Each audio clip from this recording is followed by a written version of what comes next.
Officials in Baltimore probably don't want to hear the comparison, but it really does sound like something out of The Wire.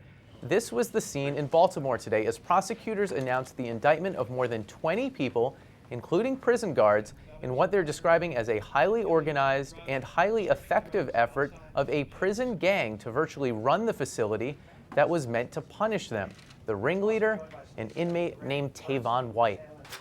He corrupted a number of correctional officers by developing personal relationships with them, by developing sexual relationships with them, and by paying them in order to facilitate gang activity behind bars.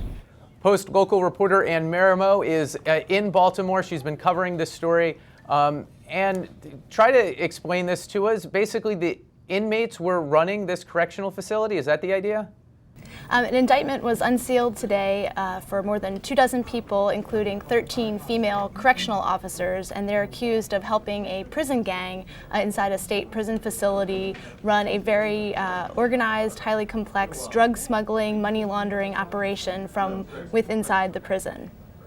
So how does this happen? And also I'm confused about whether it was a male facility or a female facility.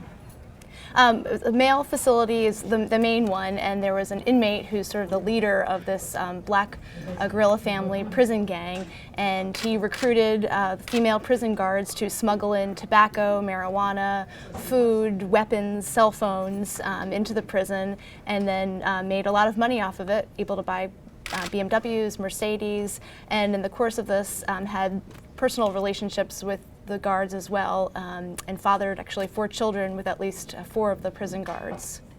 Yes, you've just found a very polite way to cover something really shocking and scandalous. There were actually children conceived as this was inside happening. the prison, that's right. And it was who? The inmate was fathering children with the female guards? This one inmate in particular was is the accused leader of the gang, and recruited these female prison guards, and yes, had relationships with them and fathered children with them from inside the prison. How long has this been going on? Well, this is an enduring problem, this corruption inside the Maryland state prison system, and there have been other indictments over the years. This is the result of a task force that was formed with a lot of local and federal law enforcement working together. This most recent investigation starting, I think, in 2011. And is the response, oh, shock, I can't believe this is going on, or eye rolling, yeah, we know this was happening, you know, what are we going to do about it?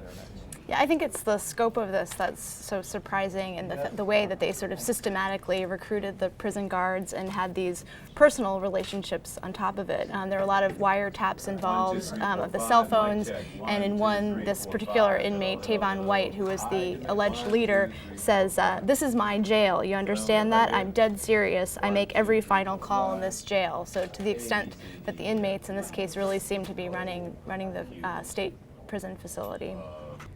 Okay, and great crime blotter stuff right in our backyard. Thanks for filling us in on some of the details. Thank you.